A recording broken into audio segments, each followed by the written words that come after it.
First free. అందులో కూడా చాలా మంది ఇప్పుడు లాస్ట్ ఇయర్ లేదు, కొంతమంది ప్రెగ్నెంట్ వాళ్ళు ఉంటారు, చిన్న పిల్లలు ఉంటారు, ఓల్డ్ ఏజ్డ్ వాళ్ళు ఉంటారు. వీళ్ళను మనం ఎట్లా చేస్తే బాగుంటుంది అనే ఒక డిస్కషన్ ఆల్రెడీ చేయడం జరిగింది. ఎండోమెంట్ కమిషనర్ గారు, ఈఓ గారు, మేమందరం కూడా. సో వాళ్ళకు ఒక టైం స్లాట్ ఇచ్చి ఆ టైం స్లాట్ వాళ్ళందరికీ అర్థమయ్యేటట్టు చెప్పి, సో ఆ పీక్ అవర్స్లో కాకుండా ఆ టైం స్లాట్లో వాళ్ళు వచ్చి దర్శనం చేసుకునేటట్టు ప్లాన్ చేస్తున్నాము. దానికి ఇప్పుడు అట్లనే ఈ శివసత్తులు వీళ్ళు కూడా ఉన్నారు, వాళ్ళకు ఒక టైం స్లాట్, వీళ్ళకు ఒక టైం స్లాట్ ఇచ్చి వాళ్ళని ఆ క్యూ లైన్లో పంపించడానికి ప్రయత్నం చేస్తున్నాము. సో ఇది ఆ టైం మళ్ళీ మేము డిస్కస్ చేసినాము, అది ఫైనల్ చేస్తాము. సో ఎవరికి కూడా ఎటువంటి చిన్న ఇబ్బంది కలగకుండా మనము ఇది సెలబ్రేట్ చేసుకోవాలి. సో ఇది మీకు మాకు అదే ఉంటే మనం సక్సెస్ అయ్యాం. సో మేము ఈరోజు మీటింగ్ పెట్టి మిమ్మల్ని ఏదో కండిషన్స్ అది పెట్టి ఇబ్బంది పెట్టడానికి పిలువలేదు ఇక్కడ. అసలు సమస్యలు ఏమొస్తున్నాయి, వాటిని మనం ఎట్లా పరిష్కరించుకోవాలి, వాటికి మనం ఎట్లా చేస్తే బాగుంటుంది. ఇప్పుడు ఆయన చెప్పారు రథము. సో మనం ప్రాక్టికల్గా ఆలోచించాలి. మీకు మీరు ఎర్లీగా స్టార్ట్ చేసుకోండి, ఇంకా గంట వద్దనం. కానీ మనకు సాంప్రదాయం పద్ధతి ఉంటుంది, అది ఎప్పుడు క్లోజ్ చేయాలో అప్పుడు క్లోజ్ చేయాలి. కాబట్టి ఇప్పుడు 5 hours అనేది చిన్నదేం కాదు. ఎక్కడ చూడండి, ఏ టెంపుల్లో చూడండి, ఇంతకంటే ఎక్కువ ఎన్ని గంటలు ఎవరు చేయరు. ఎక్కువ ఉన్నా కూడా మనం మీకే ఇబ్బంది. కాబట్టి మీరు ఆ ఉన్న సమయాన్ని ఎట్లా, ఇప్పుడు లాస్ట్ టైం మేబీ అది ఒక దగ్గర ఎక్కువ ఆపడం వల్ల నెక్స్ట్ లెవెల్లో స్పీడ్ అయి ఉంటుంది. సో ఇప్పుడు అట్లా కాకుండా మొత్తం మనకు ఉన్న 2 kilometers ప్రాపర్గా డివైడ్ చేసుకొని ఎక్కడ కూడా ఇబ్బంది కలగకుండా మేము కోఆర్డినేట్ చేస్తాము. సో డీజే అనేది ఏదో ఆ ట్రెండ్ వచ్చింది కాబట్టి ఆ డీజేలు అన్నీ నడిచినాయి. కానీ దానివల్ల ఎఫెక్ట్స్ ఏమున్నాయనేది ఆలోచిస్తే మనం కూడా అర్థం చేసుకుంటాం. డీజే అనేది మిమ్మల్ని రిస్ట్రిక్షన్ పెట్టడానికి కాదు. డీజే వల్ల సైంటిఫికల్ గా చాలా సమస్యలు వస్తున్నాయి. ఈవెన్ యూత్ పిల్లలకు కూడా హార్ట్ స్ట్రోక్స్ వస్తున్నాయి. చిన్న పిల్లలు, ఓల్డ్ ఏజ్డ్ వాళ్ళు, వీళ్ళందరూ ఉంటారు. సో అది ఒకసారి సౌండ్ పెట్టినాక ఆ కంట్రోల్ అనేది మన దగ్గర ఉండదు. సో మనం ఎంత ఉన్నామనేది కూడా మనకు తెలియదు.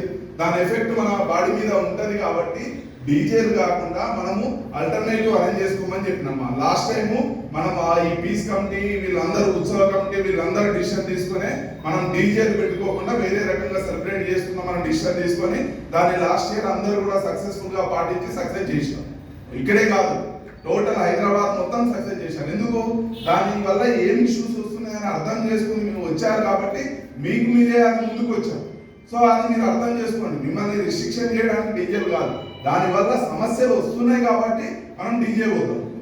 సో మనం వేరే మ్యూజిక్ సిస్టమ్ ఇవన్నీ ఉన్నాయి మనం సెలబ్రేట్ చేసుకోవడానికి, పూజ చేయొచ్చు. డీజేలు ఇవన్నీ ఎక్కడ ఉన్నాయి? పూజలు, భజనలు, అవునా కాదా? సో ఆ ఓపిక తగ్గిపోయింది. ఇప్పుడు మనం పాడలేం కాబట్టి పాడేటోని పెట్టుకుంటున్నాం, అంతేనా? సో మీరు అందరూ అర్థం చేసుకోవాల్సింది ఏంటంటే ఏ విషయం అయినా కూడా మనం 1-2 సార్లు ఆలోచించుకొని ముందుకు పోతే బాగుంటుంది. ఈ సైన్ బోర్డ్స్ గురించి కూడా మళ్ళీ మేము అది ఫాలో అప్ చేస్తాము. అన్ని సైన్ బోర్డ్స్ ప్రాపర్గా పెట్టేటట్టు చూసుకుంటాము. నెక్స్ట్ ఈ టెంపుల్ ఆవరణలో కూడా ఒక 120 నుంచి 150 సీసీ కెమెరాలు కూడా ఎండోమెంట్ డిపార్ట్మెంట్ ఈసారి ఏర్పాటు చేస్తుంది. అది కాకుండా డ్రోన్ ద్వారా కూడా మానిటర్ చేస్తాము. ఎందుకంటే ఇన్ని లక్షల మంది వస్తున్నప్పుడు ఇలా మంచోడు ఉంటాడు, చెడ్డోడు ఉంటాడు, ప్రాపర్టీ అఫెండర్స్ ఉంటారు, పిక్ ప్యాకెటర్స్ ఉంటారు, ఈ గాంజా బ్యాగ్స్ ఉంటాయి, రౌడీ షీటర్. సో మన అక్క చెల్లెలు వచ్చినప్పుడు వాళ్ళతో మిస్బిహేవియర్ ఉంటారు. సో వీళ్ళందరినీ కంట్రోల్ చేయడానికి సీసీటీవీ కెమెరాలు, మఫ్టీలో మా టీమ్స్, నెక్స్ట్ డ్రోన్ ఆపరేషన్ ఇవన్నీ చేస్తాం. ఎవరైనా తమాషా చేస్తే వాళ్ళని తీసుకొచ్చి తనడం కూడా జరుగుతుంది. నో, ఇంకా ఏం తగ్గేదేం లేదు. ఎవడు ఈ భక్తితో జరుపుకునే ఇక్కడికి వచ్చి వేరే వేషాలు వేస్తా అంటే అని ఖచ్చితంగా తీసుకుంటాం. నెక్స్ట్ ఈ ఉమెన్ సేఫ్టీ వింగ్ టీమ్స్ కూడా పెడతాం. దానికి సంబంధించి ఒకటి కంట్రోల్ రూమ్ ఎట్లాగో ఉంది, అక్కడనే వాళ్ళకి సంబంధించి స్టార్ కూడా పెడతాము. సో వాళ్ళు కూడా మఫ్టీలో ఉండి మానిటర్ చేస్తారు. మెయిన్ ఇక్కడ బోనాలు, కళ్యాణం అంటే లేడీస్ ఎక్కువ వస్తారు కాబట్టి వాళ్ళకి ఎటువంటి ఇన్కన్వీనియన్స్ జరగకుండా చూసుకుంటాము. 24/7 కంట్రోల్ రూమ్ ఉంటుంది. అందులో ఆల్ డిపార్ట్మెంట్స్ కోఆర్డినేషన్ ఉంటుంది. దానికి కూడా ఒక నెంబర్ ఇస్తాము. సో ఇంతకుముందు మీరు అడిగినట్టు ఎవరిని కాంటాక్ట్ చేయాలంటే you can direct call control room. Control room లో ఉన్న వాళ్ళు ఏ సమస్యనైనా పరిష్కరించుకునేందుకు చూసుకుంటారు. నెక్స్ట్ పబ్లిక్ అనౌన్స్మెంట్ సిస్టమ్, ఎవరైనా మిస్ అయినా ఏదైనా ఇష్యూ అయినా కూడా ఇమీడియట్ పబ్లిక్ అనౌన్స్ చేసి అలర్ట్ చేయడానికి పబ్లిక్ అనౌన్స్మెంట్ సిస్టమ్ పెడతాం. Next already all departments coordination meeting తీసుకున్నాము.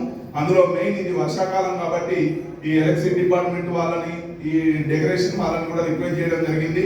ఎక్కడ కూడా ఈ లూజ్ వైర్స్, హ్యాంగింగ్ వైర్స్ ఉండకుండా వాటిని ప్రాపర్ సీలింగ్ చేయాలి. ఎందుకంటే చిన్న వర్షం పడ్డా కానీ ఎలక్ట్రిక్ షార్ట్ సర్క్యూట్ అవుతుంది, ఇవి ఇటువంటి ఇష్యూస్ వస్తాయి కాబట్టి వాళ్ళకు కూడా క్లియర్ గా చెప్పడం జరిగింది. అవన్నీ కూడా మళ్ళీ పర్సనల్ గా మానిటర్ చేయడం జరుగుతుంది. నెక్స్ట్ పోలీస్ పికెట్స్ లోకల్ లెవెల్లో కావాలన్నారు. ఖచ్చితంగా